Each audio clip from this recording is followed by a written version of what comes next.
Percentage composition के बाद next topic है केमिकल इक्वेशन। कि केमिकल इक्वेशन क्या होती है। अब केमिकल इक्वेशन अगर मैं बोलूँ तो हमें पता है कि इस टाइप का कुछ रिएक्शन होता है जिसको हम ऐसे लिखते हैं, बट उसकी डेफिनेशन क्या होगी। It is the brief representation of a chemical change in terms of symbols and formulae of the substances involved in it. और ये बहुत इंपॉर्टेंट क्वेश्चन है, काफ़ी बार आता है पेपर में।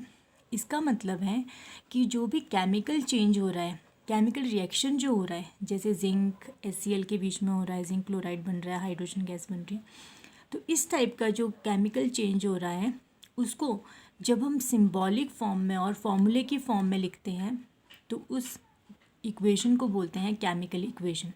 उस रिप्रेजेंटेशन को बोलते हैं केमिकल इक्वेशन। मतलब किसी भी केमिकल चेंज को, केमिकल रिएक्शन को सिंबॉलिक फॉर्म में और फॉर्मूले की फॉर्म में लिखना, वो केमिकल इक्वेशन है। तो definition is chemical equation is the brief representation of a chemical change in terms of symbols and formulae of the substances involved in it. अब फॉर एग्जाम्पल जैसे हमारे पास यहाँ पर अगर हम केमिकल इक्वेशन ना लिखते तो हमें ऐसे सेंटेंस लिखना पड़ता, zinc is reacting with hydrochloric acid and forming zinc chloride and hydrogen gas.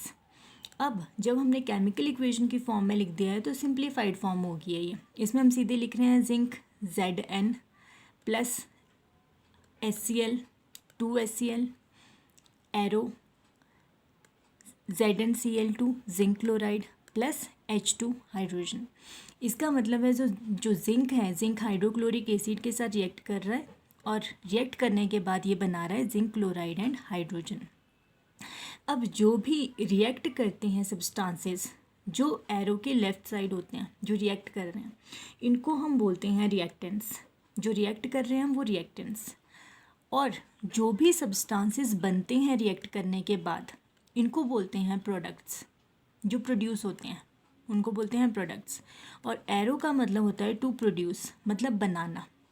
तो रिएक्टेंट्स जो होंगे वो रिएक्ट करेंगे, एरो का मतलब है बना रहे हैं, और क्या बना रहे हैं, प्रोडक्ट्स बना रहे हैं, प्रोडक्ट्स प्रोड्यूस कर रहे हैं। तो लेफ्ट साइड पे जो ग्रीन कलर से मैंने लिखा है ये है रिएक्टेंट्स, रेड टू प्रोड्यूस, जो एरो है इसका मतलब है टू प्रोड्यूस, एंड ये ब्राउन कलर जो है इसमें मैंने जो लिखा है ये है प्रोडक्ट्स, जो प्रोडक्ट्स हमारे पास बन रहे हैं। अब जो केमिकल इक्वेशन है इसी को डिटेल में यहाँ पर दिया गया है। The substances which react are called reactants. जो सब्सटेंसेस रिएक्ट कर रहे हैं उनको रिएक्टेंट्स बोल रहे हैं। जैसे जिंक है, जिंक और HCl इसमें ये दोनों रिएक्टेंट्स हैं, ये रिएक्ट कर रहे हैं। एरो जो है ये हमें बता रहा है टू प्रोड्यूस, कि बनाना। तो जैसे एरो जो है ये हमें बता रहा है टू प्रोड्यूस। और जो भी सब्सटेंसेस हैं जो प्रोड्यूस होते हैं as a result of chemical change, जो भी सब्सटेंसेस प्रोड्यूस हो रहे हैं as a result of chemical change, उनको हम बोल रहे हैं प्रोडक्ट्स। प्रोडक्ट्स मतलब जैसे जिंक क्लोराइड और हाइड्रोजन हमारे पास इस रिएक्शन में बन रहा है, तो ये हमारे पास बन रहे हैं प्रोडक्ट्स। तो ये है केमिकल इक्वेशन जो हमें बता रही है। अब केमिकल इक्वेशन जो होती है वो कैसे लिख सकते हैं हम उसको। What are the essentials of a chemical equation. क्या क्या चीज़ें हैं जो केमिकल इक्वेशन लिखने के लिए बहुत ज़रूरी हैं, ये भी बहुत इंपॉर्टेंट क्वेश्चन है। तो केमिकल इक्वेशन का फर्स्ट एसेंशियल आता है, it should be a true chemical change. It should be a true chemical change. इसका मतलब है कि जो भी केमिकल रिएक्शन हो रहा है वो बिल्कुल सच होना चाहिए, असली में होना चाहिए। अगर कोई भी केमिकल रिएक्शन नहीं हो रहा है तो उसको हम केमिकल इक्वेशन की फॉर्म में नहीं लिख सकते। तो जो भी केमिकल चेंज हो रहा है it should be true, true होना चाहिए, वो सही में होना चाहिए रिएक्शन। केमिकल इक्वेशन जो है it should be balanced. Balanced का मतलब है कि हर एक एलिमेंट के जो एटम्स हैं वो दोनों साइड बराबर होने चाहिए। जैसे जिंक एलिमेंट है, जिंक एलिमेंट का यहाँ पर एक ही एटम है, तो राइट साइड पर भी हमारे पास जिंक का एक ही एटम है। उसी तरह जैसे HCl की अगर मैं बात करूँ तो HCl के आगे हमारे पास 2 लगा है, इसका मतलब है 2 मॉलिक्यूल्स हैं HCl के।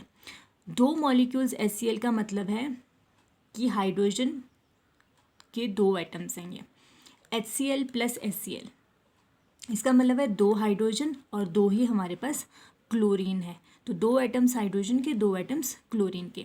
तो राइट साइड पे अगर हम देखें तो यहाँ पर भी क्लोरीन के Cl2 है, 2 ही एटम्स हैं, और यहाँ पर H2 हाइड्रोजन के 2 ही एटम्स हैं। इसका मतलब है कि जितने एटम्स हर एक एलिमेंट के लेफ्ट साइड पर हैं उतने ही एटम उस एलिमेंट के राइट साइड पर हैं। तो number of atoms of each element on either side of the arrow should be equal. ये मतलब होता है बैलेंसिंग का। तो जो केमिकल इक्वेशन होती है इट शुड बी बैलेंस्ड होनी चाहिए। जो भी हर एक एलिमेंट के जितने आइटम्स एक साइड पर हैं उतने ही आइटम्स उसके दूसरी साइड पर भी होने चाहिए। थर्ड आता है it should be molecular. Molecular का मतलब है कि हमारे पास कुछ गैसेस रिएक्टेंट्स या इन्वॉल्व हैं या फिर गैशियस प्रोडक्ट्स हमारे पास बन रहे हैं, तो उनको हम हमेशा मॉलिक्यूलर फॉर्म में लिखेंगे। जैसे H2O2, इनको हम 2H नहीं लिख सकते। जैसे हाइड्रोजन है, हाइड्रोजन को मैं 2H नहीं लिख सकती क्योंकि ये गैस है, तो मुझे पता है कि मॉलिक्यूलर फॉर्म में एग्जिस्ट करती है, इसलिए मुझे इसे H2 ही लिखना पड़ेगा। O2 ऑक्सीजन, ऑक्सीजन को हमेशा O2 लिखेंगे, इसको कभी भी हम 2O नहीं लिख सकते। उसी तरह जैसे नाइट्रोजन है, गैस अगर बन रही है तो हम उसको N2 लिखेंगे, उसको हम 2N नहीं लिख सकते।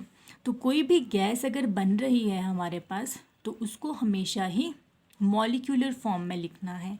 जैसे यहाँ पर हमारे पास हाइड्रोजन है तो इसको हमने 2H नहीं लिखा, इसको लिखा है H2 मॉलिक्यूलर फॉर्म में। तो जो केमिकल इक्वेशन है इट शुड बी मॉलिक्यूलर।